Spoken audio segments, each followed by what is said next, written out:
Right, there's a terrific amount of Doctor Who books up there. And just there is New Adventures. And I was tempted to go and find one, or find all of them. I generally was at one point going to find all of them.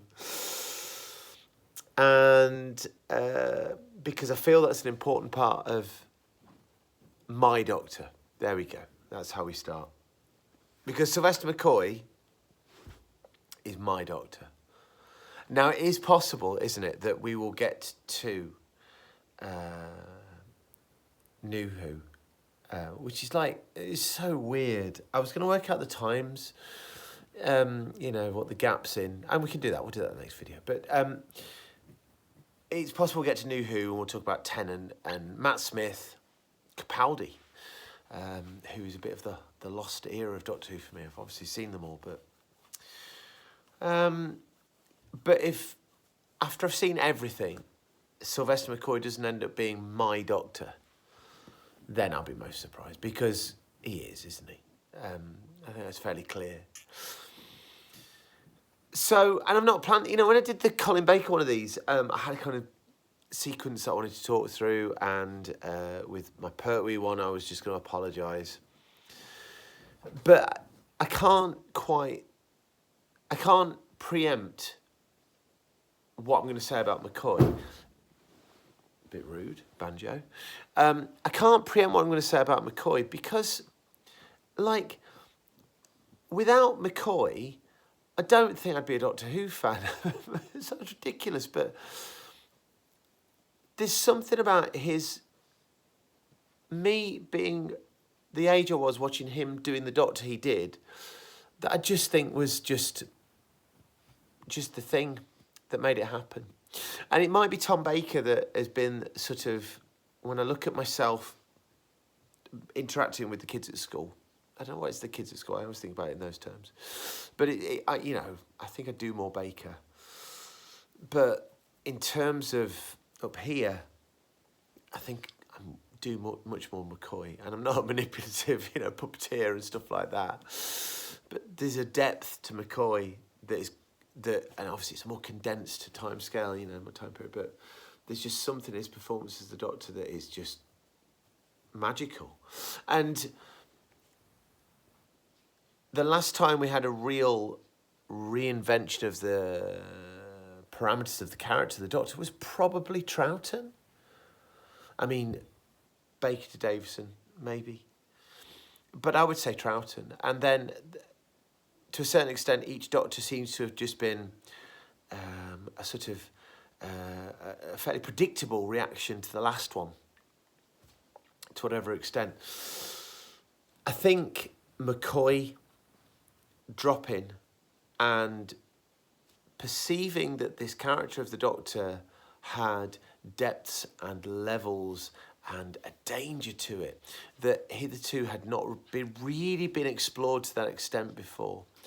Aligned with, and this is a key thing I have to say here, Andrew Cartmel and his script editing, and whether or not the Cartmel master plan was ever a thing, whether or not that was an explicit thing that was going to happen. The dog's going to bark in a minute, or whether it was just simply the fact, and he deserves a massive amount of credit for this as well, bringing the writers he brought in.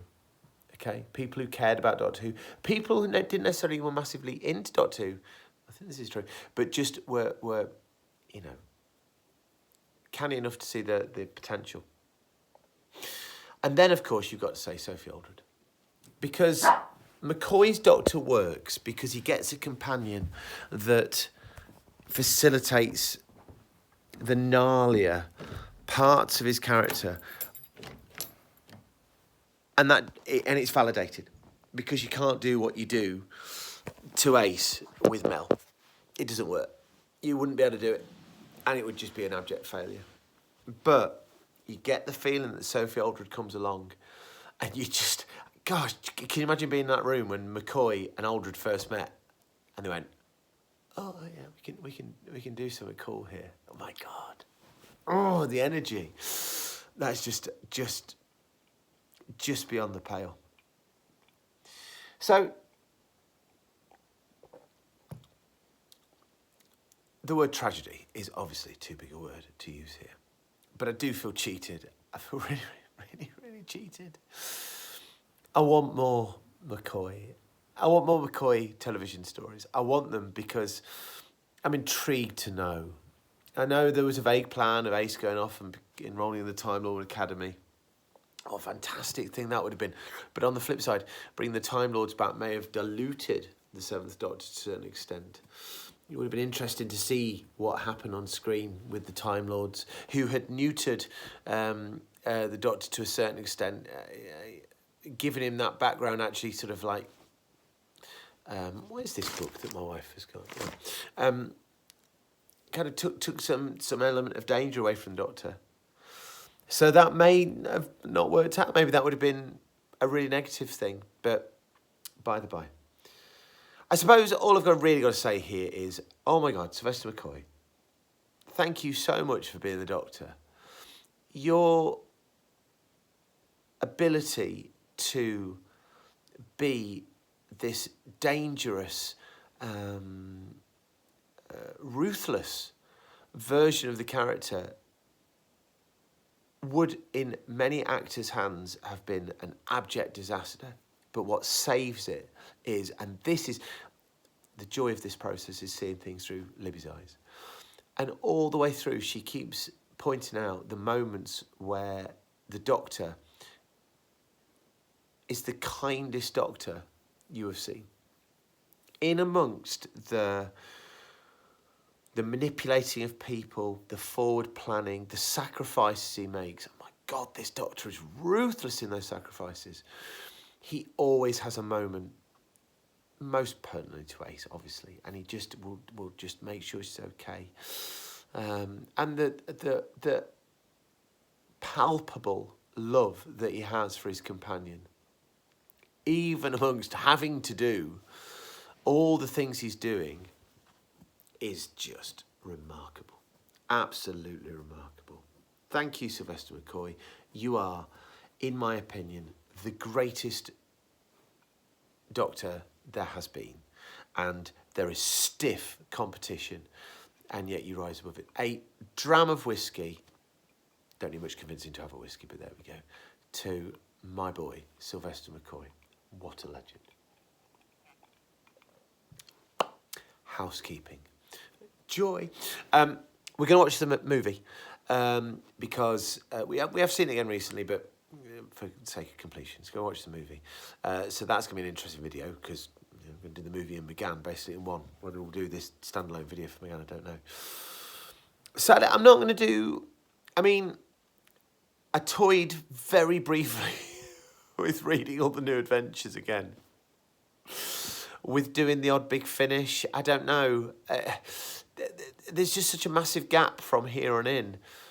And it's fascinating to know what happens from Survival to the movie. But there's no one story here, is there? There's no one way of knowing what the correct way is. And I think at least the Whoathon parts of this channel, it's nice that it's grown in different ways. But the Whoathon parts of this channel have got to be the TV programme. So that's what we're going to do, straight on to the movie. Maybe in the future we can do some big finish stuff. You know, that would be good fun. But in terms of tracking this, it's always been very much about the TV programme. So next time, it'll be the movie. And that'll be an interesting experience. And then New Who, which is going to be wild. I mean, Survival, let's not preempt things, but Survival to Rose seems like, my gosh, there's just something like that in the middle. Maybe it's good that the movie drops in the middle because then all of a sudden we have this sort of like breath and then off we go again. What a strange thing to say. I've never thought about it in those terms, but there we go. Anyway, there we go. Thank you. I've recorded nearly 25 minutes worth of nonsense tonight. Anybody who's watched all of this, you're well deserved of your flowers. Once more, Sylvester McCoy, Sophie Aldred, Andrew Cartmel, Aronovich, Mark Platt, the whole crew. My gosh. Thank you for my era of Doctor Who. The era of Doctor Who that if I could take one Doctor with me on my Desert Island discs, it's going to be the Seventh Doctor. even above the morass of Fourth Doctor, the load of 10th Doctor and 11th Doctor, I think it would be these 12 stories, at least one of which is like fairly pantomime, one of which is a completely missed opportunity of a great anniversary story. And every other one, in fact, no, screw that. Time of the Ronnie's Class, Paradise Towers, awesome. Flipping Delta and the Bannermen, Dragonfire, first A story, how can you not that? Remembrance of the flipping Daleks, oh my God. Happiness Patrol, gee, it goes on. Obviously can't remember the 4-part story in that season. Let's just move on. It is Greatest Show in the Galaxy, yeah. Love you guys. Thank you so much. Bye-bye.